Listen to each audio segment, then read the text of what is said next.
Be Me Barry 28. Work as a designer for a company that makes packaging for local products. Not a world-changing job, but it's creative, pays the bills, and I'm good at it.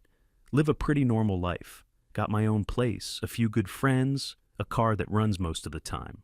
About a year ago, I met Jane at a friend's barbecue. She wasn't like other girls I'd met. She had this intense energy, really passionate about her beliefs. Spent most of the night listening to her debate someone else about some social issue. I didn't even agree with half of what she was saying, but I was captivated by how she said it. She was confident, sharp, and didn't back down. Found it attractive, I guess. A change of pace. We talked after her debate opponent rage quit over the last burger. She was surprisingly chill when not in debate mode. We clicked, exchanged numbers, started dating. The first few months were genuinely great. Like, movie montage, great. We went hiking, tried new restaurants, stayed up late talking about everything and nothing. She was funny, smart, and we had real chemistry. It felt like I'd finally found someone I could build something real with. She'd talk about her ideas, about feminism and society, and I'd listen. It all seemed theoretical, just stuff she was passionate about. I thought it was just a part of her, like how I'm passionate about old film photography. The first little flag, so small I didn't even see it as a flag, was in my kitchen. We were making pasta, and she was trying to open a jar of sauce. She was struggling with it, her hands slipping. I reached over, took it from her, and twisted the lid off with a pop, handed it back with a smile. She smiled back, but it was a little tight. She said something like, "Thanks, but the Damsel in Distress Act isn't necessary." I would have gotten it. I just laughed. No problem, just helping out. Didn't think anything of it. It was just a jar. But that was the beginning of the shift. The little comments started to pop up more often. We'd be watching a movie, an old action flick I liked, and she'd start pointing things out. It wasn't a discussion, it was a lecture. She'd explain how the male hero was a classic example of toxic masculinity, how his stoicism was emotional suppression, how his heroism was just a form of patriarchal violence. At first I'd try to engage, maybe offer a different perspective. I'd say maybe he's just a character in a simple story. That got shut down fast. My opinion was dismissed as me having internalized patriarchal norms. I wasn't seeing the world correctly, she was. It got to the point where I stopped suggesting movies. It was easier to just let her pick something she could approve of. Then the tests began. I didn't realize they were tests at the time, of course. I just thought she was having a bad day, or we were out of sync. I remember one day, my boss had ripped apart a project I'd spent a month on. I came home feeling completely defeated, just drained. Jean was on the couch, reading. All I wanted was a hug, just to hold her for a minute and forget about my day. I walked over and put my arms around her from behind. She stiffened immediately. She didn't push me away, but she went rigid. She asked what was wrong. I told her I had a terrible day at work and just needed a hug. She let out a little sigh, the kind of sound a teacher makes when a student gives the wrong answer for the 10th time. She told me that my expectation for her to manage my emotions was a heavy burden, that men are socialized to use women for unpaid emotional labor instead of learning to process their own feelings. I was just standing there, arms still loosely around her. I was floored. I tried to explain that it wasn't about her managing anything. It was about connection, about seeking comfort from the person you love when you feel like crap. She just shook her head, telling me I didn't understand, because I was looking at it from a position of privilege. I let go and went to the other room. There was no hug that night. Intimacy, in general, started to become transactional. It wasn't something that happened naturally between two people who cared for each other. It became a reward system. If I agreed with her on a certain point, if I showed I was learning and growing, then maybe she'd be in the mood. If I disagreed, or just seemed tired of the constant lectures, there was a sudden chill in the air. She'd say she wasn't attracted to willful ignorance. She once sent me a link to an article, a long essay about how all conventional male behavior is rooted in a desire to dominate. She told me to read it, and that we could talk about it later. The implication was clear. The evening's atmosphere depended on my performance in the discussion. I felt like I was constantly being graded, like our relationship was a class I was failing. The weirdest part was that she would frame all of this as her helping me. She was deprogramming me from the toxic masculinity I'd been raised in. She was making me a better man. and when I would get frustrated, she'd act surprised and hurt. She'd say she was only trying to build a truly equal partnership, and my resistance was proof of how much work still needed to be done. It was dizzying. I started to feel like I was walking on eggshells in my own home. I couldn't just be. Every action, every word, every gesture was being analyzed and interpreted through this specific lens. If I offered to carry the heavy groceries, I was implying she was weak. If I didn't offer, I was lazy and entitled. There was no right answer. I was just a man, and therefore inherently flawed. Her friends were the same way. When they'd come over, the conversation was always the same. It was a circle of agreement, a constant reinforcement of their worldview. They'd share stories about men at their jobs, men on the street, men in their families. All the stories had the same conclusion. Men were the problem. They were simple, predictable, and motivated by base desires. I'd just sit there, on my own couch, feeling like an exhibit at a zoo, the average male specimen in his natural habitat. They'd occasionally look at me, and Jean would say, "Oh, Barry's one of the good ones. He's learning." And they'd all smile these tight, knowing smiles, like I was a rescue dog who had learned not to pee on the carpet. It was humiliating. My own friend Justin saw it happening. We'd known each other since we were kids. He can read me like a book. We met up for a beer one night. I think it was after a particularly bad week with Jean. I was trying to play it cool, but he knew something was up. He asked me how things were going. I gave him the usual, "Yeah, good, ups and downs." He just stared at me over his glass. Then he said, "She looks at you like you're a project, not a person." It was so blunt, so direct, that it just broke through all the excuses I'd been making. I finally let it all out. The constant testing, the lectures, the feeling of being perpetually in the wrong. I told him about the emotional labor comment, about the movie nights turning into seminars. I explained how I felt like I couldn't do anything right. He just listened, nodding slowly.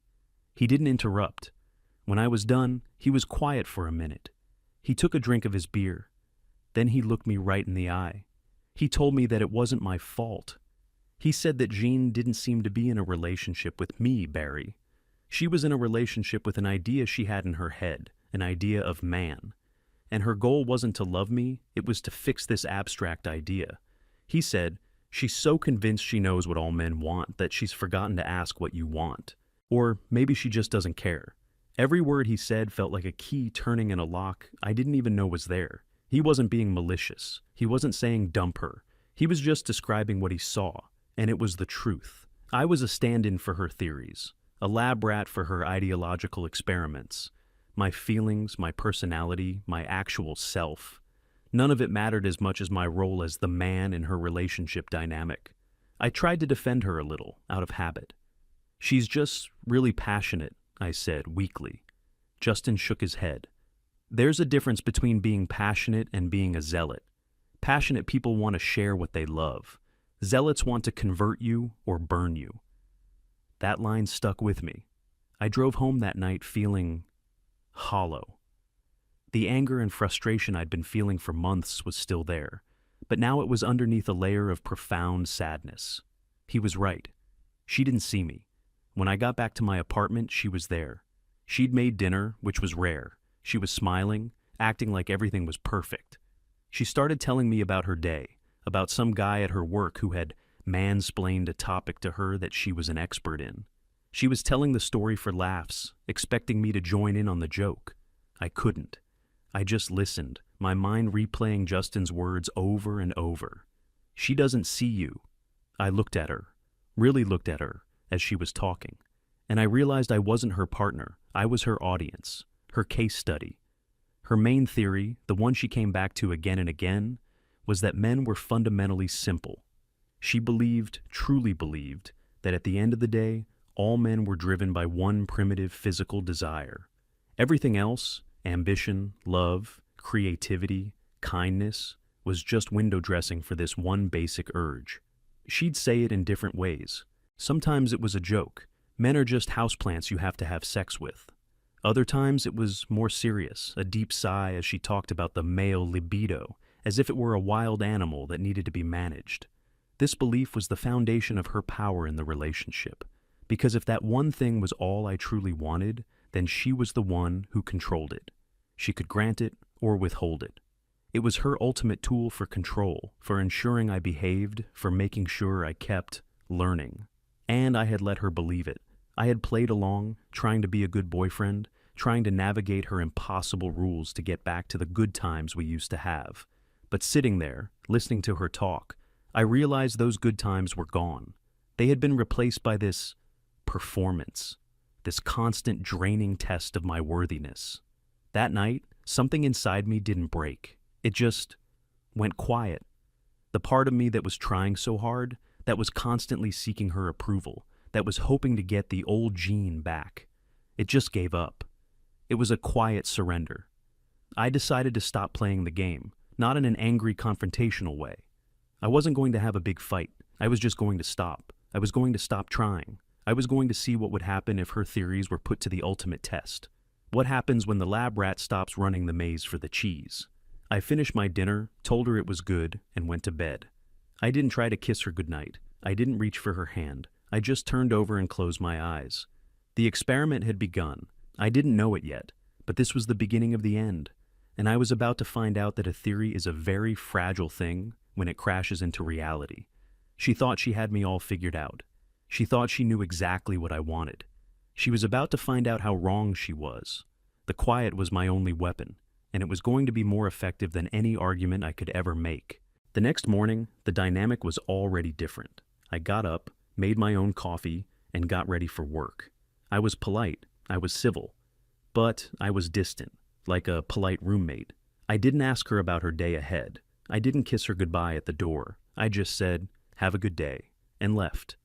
The look on her face was one of slight confusion, like she'd noticed a piece of furniture was a few inches out of place. Something was off, but she couldn't quite put her finger on it. She probably assumed I was just tired or still upset about work. She had a rationalization for everything. But this wasn't about one bad day. This was a permanent change. This was me, finally logging off. The first few days of my new approach were quiet, eerily quiet. I'd go to work, come home, make myself dinner, and then work on my own projects or read a book. Jean seemed to be waiting me out. She'd watch me from the corner of her eye, a little smirk on her face. I could practically hear her thinking, "He'll crack. He'll get tired of the silence and come begging for attention. They always do." She'd try to bait me into our old routine. We'd be in the living room, a documentary playing on the TV. She'd say something like, "It's interesting how the narrator is male. It subconsciously positions authority as a masculine trait." In the past, this would have been a 45-minute lecture I was expected to nod along to. Now, I just said, "Huh, interesting," and kept watching. I didn't agree or disagree. I just acknowledged. The lack of friction was like throwing a punch and hitting empty air. It left her off balance. After about a week, her amusement started to curdle into annoyance.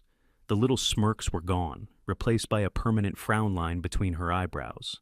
She started trying to create problems that would require my emotional investment. Little things, designed to start a small fire. She'd accidentally shrink one of my favorite sweaters in the laundry. I came home and found it on the bed, doll-sized.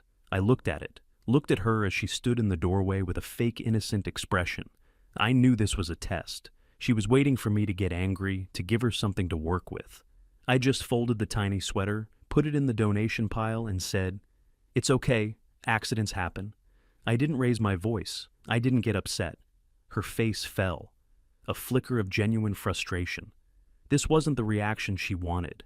My lack of anger was more infuriating to her than any shouting match could have been. She needed me to be the toxic male her theories described.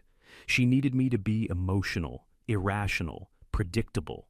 My calmness was dismantling her entire worldview, brick by brick.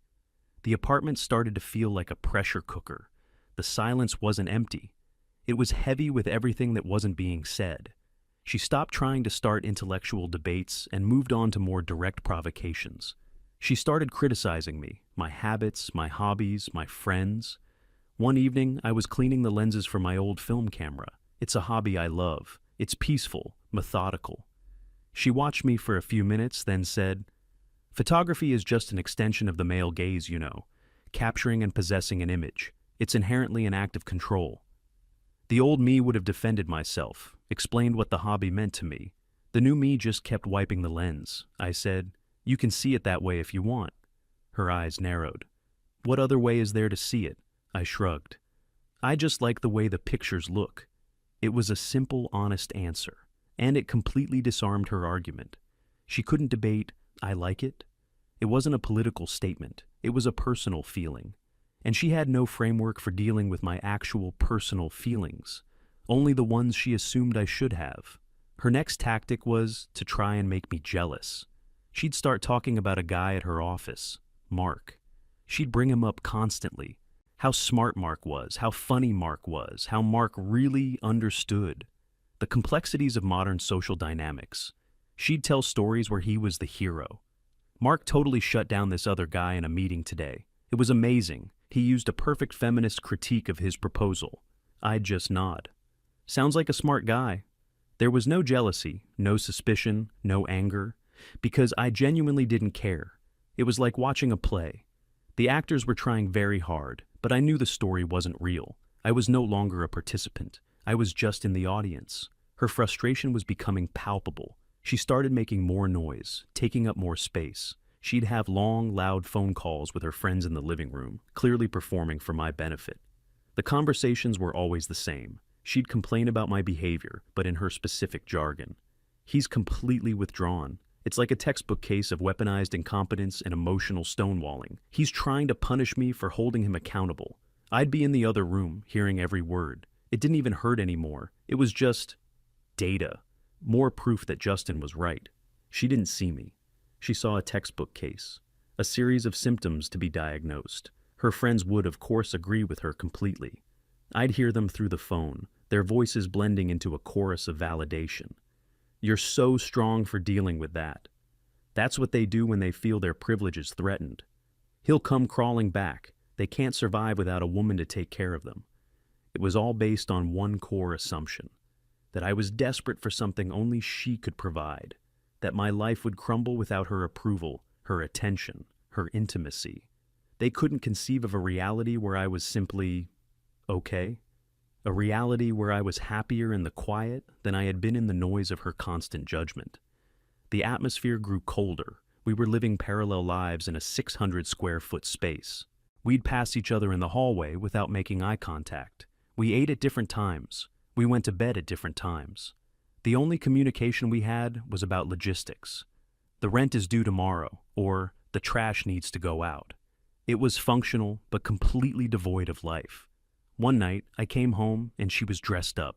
Like, really dressed up. A nice dress, makeup, the whole thing. She was just sitting on the couch, pretending to read a book.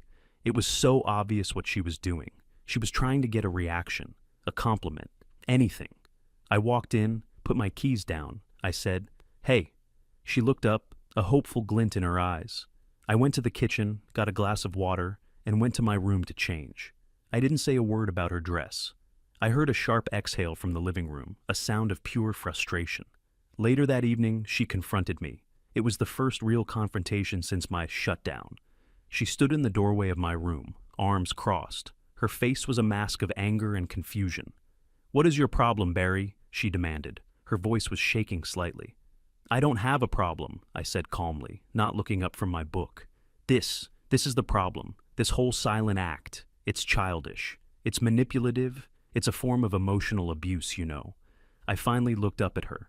"I'm not being silent to punish Eugene. I'm just quiet," she scoffed. "What's the difference?" "The difference," I said, choosing my words carefully, "is intent. The silent treatment is a tool to make someone feel bad and force them to change. I'm not trying to make you do anything. I'm just done talking." "Done talking? About what?" "About everything," I said. "About my toxic masculinity, about my internalized privilege, about how every movie is a patriarchal plot. I'm just done with the lectures. I'm tired of being a student in my own relationship." She stared at me, her mouth slightly open. She had no response for that. It was the simple truth, and it bypassed all of her complex theories. She tried to regain control, falling back on her usual script. "So, because I try to have a mature, conscious relationship, you shut down? That just proves how fragile the male ego is." I just gave a small, tired smile. Maybe, I said. Or maybe I'm just a person, not an ego, and that person is tired of being treated like a project. I went back to my book. That was the end of the conversation. She stood there for another minute, fuming, but she knew she had lost. She couldn't win an argument with someone who wasn't arguing. She couldn't re-educate someone who had dropped out of her class. After that night, a new kind of desperation set in. Her main weapon was gone. Withholding affection and intimacy meant nothing because I was no longer asking for it. I had taken away her power by simply not wanting what she was offering. It was like trying to threaten a fish with drowning. The dynamic had completely flipped. She was the one who was now constantly trying to get my attention. She was the one who felt ignored, invisible. She was the one who felt like she was living with a roommate, not a partner. Everything she had made me feel for months, she was now feeling herself. And she couldn't stand it. I'd see her watching me sometimes, with this look of complete and utter bewilderment on her face. It was like she was looking at a math problem that was supposed to be simple, but she kept getting the wrong answer. Her friend's advice wasn't working. Her provocations weren't working. Her criticisms weren't working. Her attempts at seduction weren't working. She had tried everything in her playbook, and none of it had any effect. I was a blank wall, a polite, civil, but completely impenetrable wall. I wasn't mean. I wasn't cruel. I was just absent. My mind, my heart, my energy. They were no longer in the relationship. I was just a body occupying the same physical space. And this slow, quiet absence was driving her crazier than any fight ever could have.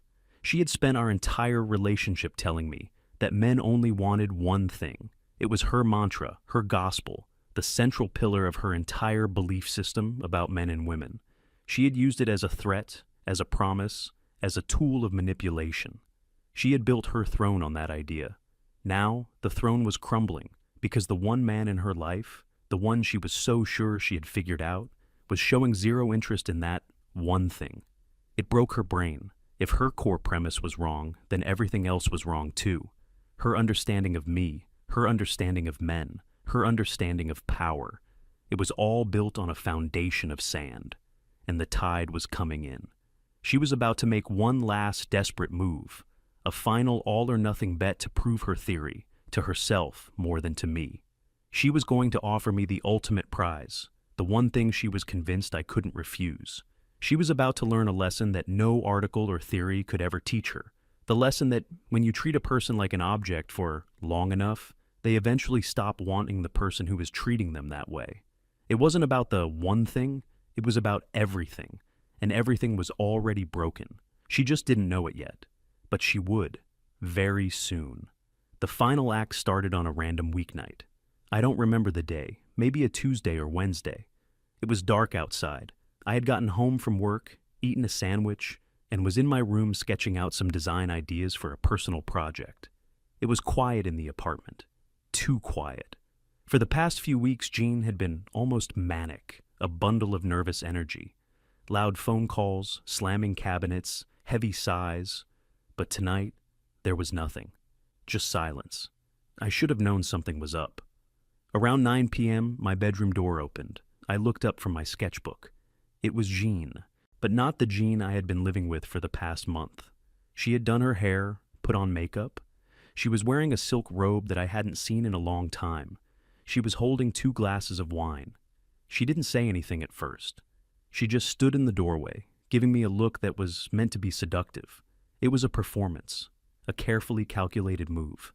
This was her checkmate. She walked into the room and handed me a glass of wine. I took it, mostly out of reflex. I just looked at her, waiting. She sat on the edge of my bed, which was a clear violation of the unspoken Cold War treaty we'd been operating under. She took a sip of her wine, her eyes never leaving mine. "We can't go on like this, Barry," she said, her voice low and soft. It was the voice she used in the very beginning, before the lectures and the tests. I didn't say anything. I just waited. "I miss you," she said. "I miss us." I still didn't speak. I knew this was a script. "I know I can be a lot," she continued, forcing a small, self-deprecating laugh. "I'm just passionate. I just want us to be the best we can be." She was framing her behavior as a virtue, a classic move. "I know what you need," she said, her voice dropping even lower. "I know what you've been missing. She put her glass down on the nightstand. She moved closer to me on the bed. The robe she was wearing fell open slightly. It was very deliberate. This was it, the final gambit. She was offering me the one thing, the ultimate prize she had been withholding, the thing she believed was the source of all her power. She was so sure of the outcome. In her mind, this was the reset button. My simple male brain would see the opportunity for physical intimacy and forget everything else.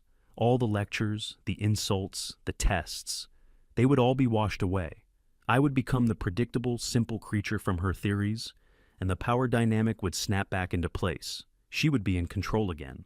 I could see the confidence in her eyes, the certainty. She reached out a hand to touch my face, and I moved back. Not a big movement, just a slight lean away. But it was enough.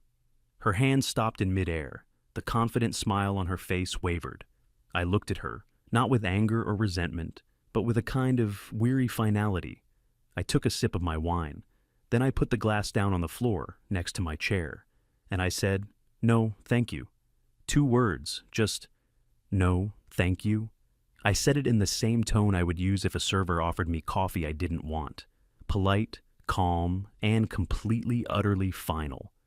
Her face went through a series of emotions so fast it was like watching a film in fast forward. First, confusion, as if she had misheard me. Then, disbelief, as if I had just started speaking a foreign language. Then, a flash of genuine panic. Her entire world, her entire operating system, had just crashed. The one unbreakable rule of her universe had just been broken. The man had said no to the one thing. "What?" she whispered. Her voice was a thin, reedy sound. "What did you just say?" "I said no, thank you," I repeated, my voice even and steady. "I'm not interested." She recoiled as if I had slapped her. The seductive mask fell away completely, revealing the raw, ugly confusion beneath. "Not interested?" she stammered, her voice rising. "What do you mean you're not interested? This is all you ever want. This is all any of you ever want." She wasn't talking to me anymore. She was yelling at a ghost, at the abstract man from her theories. "This is just another one of your games, isn't it? You're trying to punish me." And that's when I finally stood up. I wasn't angry. I wasn't even sad anymore. I just felt clear. "This isn't a game, Jean," I said, my voice quiet but carrying in the silent room. "You spent months, our entire relationship really, telling me what I am, telling me what I want. You told me I was a simple creature, driven by one basic need. You told me my kindness was a trick, my emotions were a burden, and my love was just a strategy to get what I wanted." She just stared at me, speechless. "You used intimacy as a weapon," I continued. "You held it over my head like a prize for good behavior. You made it something I had to earn by passing your ideological purity tests. Well, congratulations. You were very convincing. You convinced me." I looked her right in the eye. "You convinced me that you saw me as nothing more than an animal, a simple thing to be managed and controlled. And after a while, I started to believe you. I started to see myself through your eyes, and I didn't like it. So I stopped. I stopped wanting your approval. I stopped wanting your attention. And I stopped wanting this." I gestured vaguely towards her. The realization was slowly dawning on her face. The true horror of it, from her perspective. "It was never about just one thing, Jean," I said, delivering the final lines. "I wanted a partner. I wanted connection. I wanted respect. I wanted to be seen for who I am, not for what you think my gender represents. You weren't interested in giving me any of that. You were only interested in being right. You think I want just one thing? The truth is, right now, from you, I want nothing." The word nothing hung in the air between us. It was the end. Her face crumbled. The anger, the confusion, it all dissolved into a look of absolute defeat. She had lost. Not to me, but to her own rigid, unyielding ideology. She had built a prison of theory and ended up trapping herself inside it. I walked past her, out of the bedroom. I grabbed a duffel bag from the hall closet and started putting a few things in it. A change of clothes, my toothbrush, my sketchbook. She didn't move from the bed. She just sat there, in her silk robe, in the room that was suddenly half empty. I didn't say goodbye. There was nothing left to say. I walked out of the apartment and closed the door behind me. I didn't slam it. I just closed it quietly. I went to Justin's place. He opened the door, took one look at my face and the bag in my hand, and just nodded. He didn't say, "I told you so." He just stepped aside and let me in. We spent the rest of the night on his couch, playing some old video game we used to play as kids. We didn't talk about her. We didn't talk about what happened. We didn't have to. For the first time in over a year, I felt like I could breathe. I wasn't a project. I wasn't a case study. I wasn't a stereotype. I was just Barry, and I wanted nothing, which, it turns out, is the first step to having everything that actually matters.